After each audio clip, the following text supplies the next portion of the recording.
আচ্ছা দেখো, আজকে আমরা নতুন চ্যাপ্টার শুরু করছি, বৃত্তীয় গতি বা circular motion.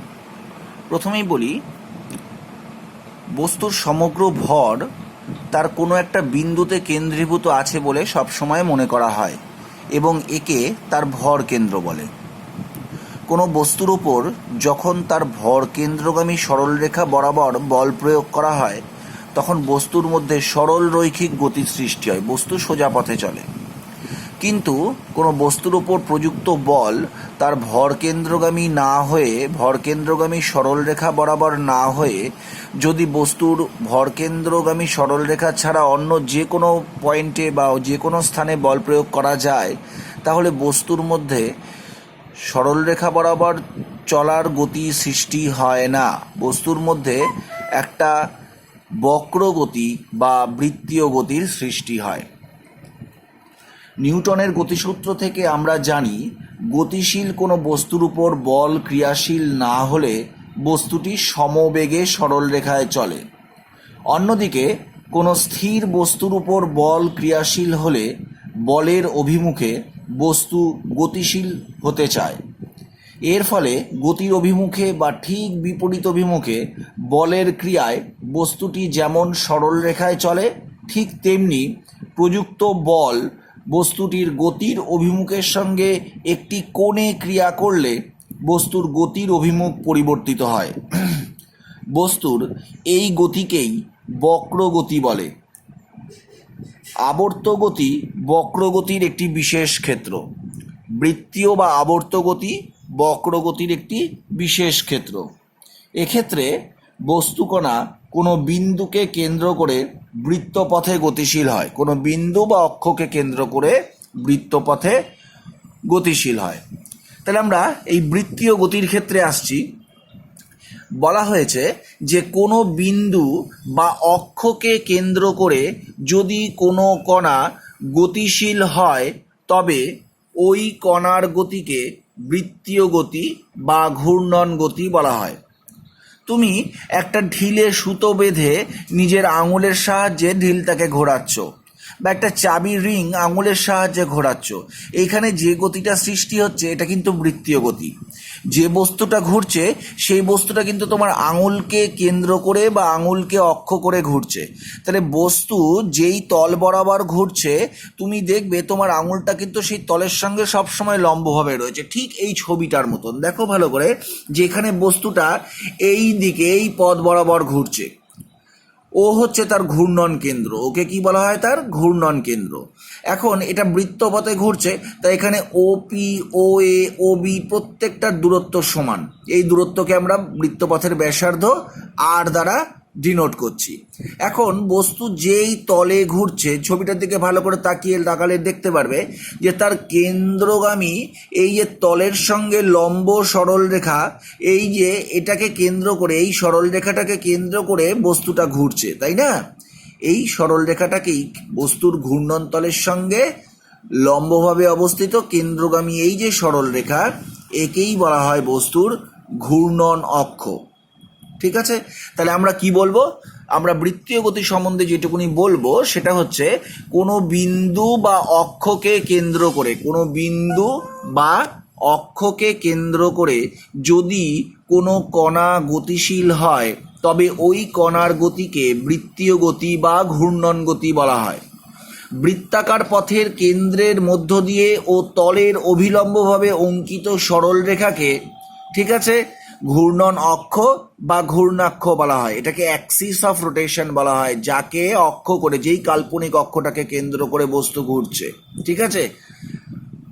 OP equal to O A equal to O B সমান সমান স্মল আর। এই আর হলো বৃত্তাকার ঘূর্ণন পথের ব্যাসার্ধ, আর ও হচ্ছে ঘূর্ণন কেন্দ্র। ঘূর্ণন কেন্দ্র ও ঘূর্ণনরত কণার সংযোজক সরল রেখা, ঘূর্ণন কেন্দ্র ও ঘূর্ণনরত কণার সংযোজক সরল রেখাকে দূরক ভেক্টর বলা হয়। তাহলে এখানে আর হচ্ছে একটা দূরক ভেক্টর, প্রদত্ত চিত্রে এই আর হলো দূরক ভেক্টর। ঠিক আছে, তাহলে আমরা দূরক ভেক্টর কাকে বলবো? কোনো বৃত্তীয় পথে ঘূর্ণনশীল বস্তুর ঘূর্ণন কেন্দ্র ও ঘূর্ণনরত কণার সংযোজক সরলরেখাকেই দূরক ভেক্টর বলা হয়। কেমন? এখন দেখো আমরা একটু কৌণিক সরণ নিয়ে আলোচনা করি। কৌণিক সরণ, ধরো একটা কণা এই ও বিন্দুকে কেন্দ্র করে বৃত্তীয় পথে পরিভ্রমণ করছে। ঠিক আছে, এগুলো বিভিন্ন অবস্থান কণার। কণাটি ধরলাম প্রাথমিক অবস্থায় এই অবস্থানে রয়েছে। ঠিক আছে, তাহলে এই যে দূরক ভেক্টরটা ওপি ইকুয়াল টু আর, এই দূরক ভেক্টরের সঙ্গে ধরলাম θ1 কোণ করে রয়েছে এই কণাটা। কণাটা এবার টি সময় পরে এ থেকে বি অবস্থানে গেল। কণাটা তো এইভাবে ঘুরছে, তাহলে কোনো একটা সময় কণাটা এ অবস্থানে রয়েছে, যেটা এই ওপির সঙ্গে θ1 কোণ করে রয়েছে। ও থেকে এ ঘূর্ণন কেন্দ্র এবং কণার সংযোজক সরল রেখা, এটা হচ্ছে দূরক ভেক্টর। এই দূরক ভেক্টরটা এই ওপির সঙ্গে θ1 কোণ করে রয়েছে, আমি ধরছি। ঠিক আছে, তাহলে কণাটা ধরলাম কিছু সময় পরে, মানে টি সময় পরে কণাটা এ থেকে বি অবস্থানে গেল এবং কেন্দ্রে কত কোণ উৎপন্ন করলো? দূরক ভেক্টরটা θ কোণ ঘুরে গেল এবং সেটা এই কোণটার মান হয়ে গেল θ2। ওপির সঙ্গে এখন নতুন যে দূরক ভেক্টরটা পেলাম ও বি, সেটা হচ্ছে θ2 কোণ করে রয়েছে। ঠিক আছে, তাহলে এ থেকে বিতে যাওয়ার ফলে কণাটির কৌণিক সরণ কতটা হয়েছে? এখান থেকে এইটুকু, এই কোণটা মানে θ, যার ভ্যালু কত? এই পুরো কোণটা মাইনাস এইটুকুনি কোণ, দ্যাট ইজ θ2 মাইনাস θ1। ঠিক আছে, এখন এই যে যেইটুকু দূরত্ব গেছে এ থেকে বি, এই দূরত্বটাকে কি বলবো? এটা তো একটা বৃত্তচাপ, তাই না? আর আমরা কি জানি? চাপ ইজ ইকাল টু কোণ ইন্টু ব্যাসার্ধ।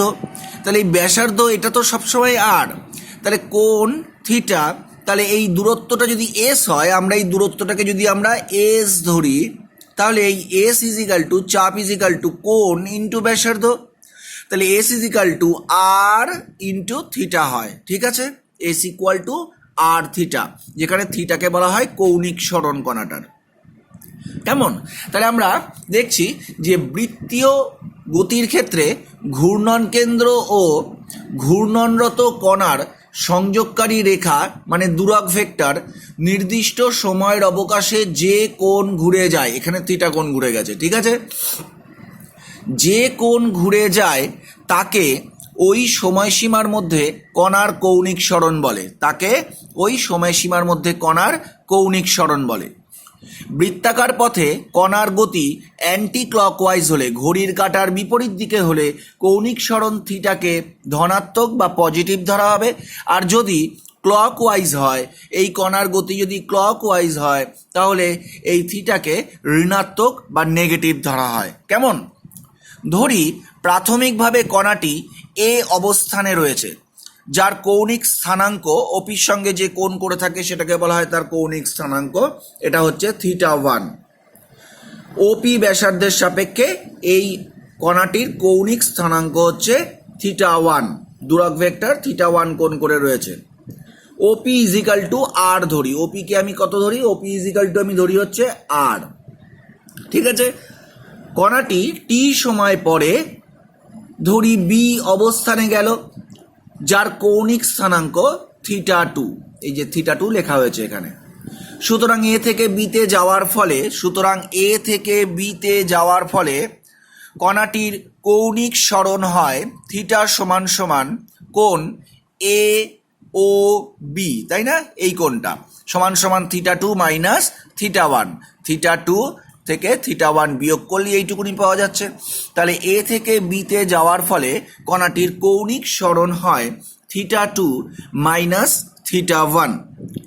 আমরা জানি চাপ সমান সমান কোণ ইন্টু ব্যাসার্ধ, তাহলে এখানে চাপ হচ্ছে এ বি, কোণ থিটা আর ব্যাসার্ধ আর, তাহলে এখান থেকে করতে পারি S is equal to R theta. ঠিক আছে, যেহেতু অ্যান্টি ক্লকওয়াইজ ঘূর্ণন হচ্ছে সেই কারণে আমরা থিটাকে পজিটিভ ধরেছি। এক্ষেত্রে এস এর দিক ক্রমাগত পরিবর্তিত হয়। দেখো ভালো করে, এইখানে এস এর দিক, তাই না? এই যে চাপের দিক ক্রমাগত পরিবর্তিত হচ্ছে। এ অবস্থানে যেদিকে ছিল বি অবস্থানে তার অন্যদিকে ঘুরে গেছে। তাহলে এখানে এস এর দিক ক্রমাগত পরিবর্তিত হয় বলে একে কিন্তু কণার রৈখিক সরণ বলা যায় না। ঠিক আছে, সরণ তো একটা নির্দিষ্ট দিক থাকবে, কিন্তু এক্ষেত্রে প্রতিটা বিন্দুতেই দিক কোন দিকে, বৃত্তপথের স্পর্শক বরাবর, সেই কারণে প্রতিটা বিন্দুতেই কিন্তু এস এর অভিমুখ পরিবর্তন হয়ে যাচ্ছে। সেই কারণে এই এসকে আমরা কিন্তু কখনো কণার রৈখিক সরণ বলতে পারবো না। অর্থাৎ বলা যায় যে বৃত্তীয় গতির ক্ষেত্রে রৈখিক সরণ ক্রমাগত দিক পরিবর্তন করে।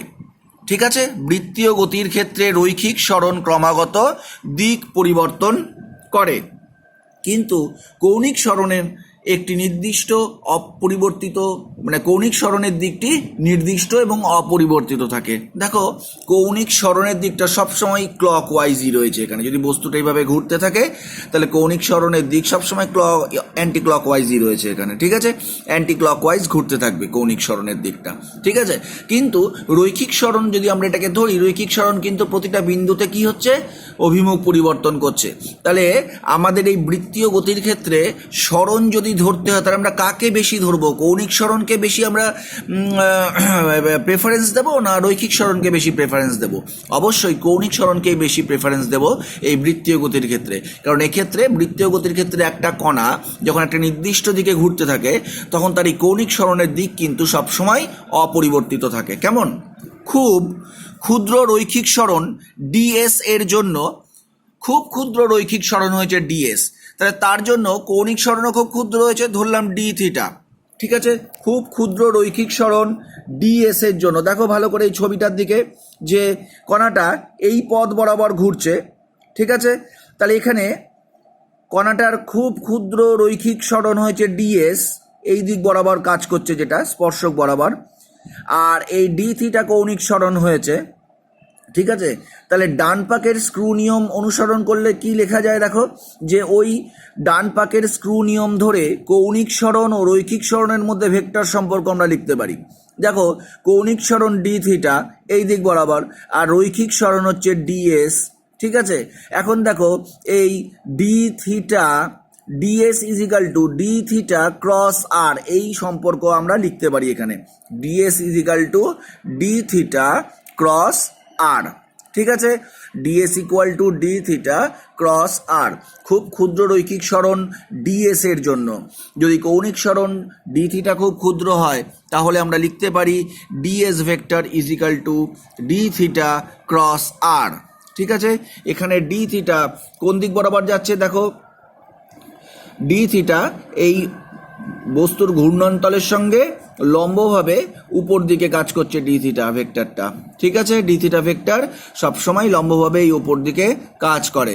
DS equal to d theta cross r, এই ডি থিটা অ্যাঙ্গেল আর এই আর ভেক্টর, ঠিক আছে, এইটা একই তলে রয়েছে।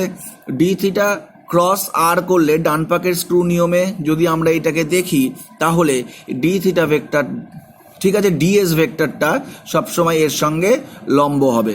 কেমন? দেখো এই ছবিটা আরেকটু স্পষ্ট করে আমি বলে দিচ্ছি যে এই কণাটা কোন দিকে ঘুরছে, অ্যান্টি ক্লকওয়াইজ। তাহলে একটা ডান পাকের স্ক্রুকে যদি আমি অ্যান্টি ক্লকওয়াইজ, ডান পাকের স্ক্রুকে যদি আমি অ্যান্টি ক্লকওয়াইজ এইভাবে ঘুরাই তাহলে স্ক্রুটা কোন দিকে উঠবে দেখো ভালো করে, ওপর দিকে উঠবে। সেই কারণে এই যে যতটা ঘুরছে ততটা কোণ তৈরি করছে, সেই জন্য ডি থিটা ভেক্টরটা সবসময় এই তলের সঙ্গে লম্বভাবে ওপর দিকে থাকে।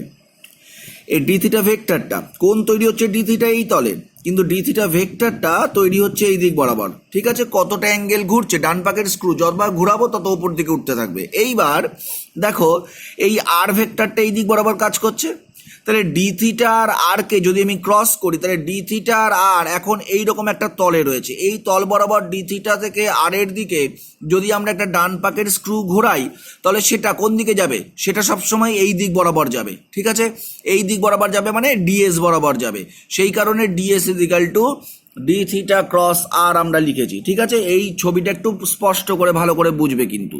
ঠিক আছে, ডি থিটা এই দিক বরাবর কাজ করছে, আর এই দিক বরাবর কাজ করছে, তাই ডি থিটা আর আর এর ক্রস প্রোডাক্ট করলে ডান হাতের স্ক্রু নিয়মের সাহায্যে এর ভেক্টরের অভিমুখ কোন দিকে পাই, ডিএস বরাবর, এর সঙ্গে লম্বভাবে রয়েছে ডিএস। কেমন?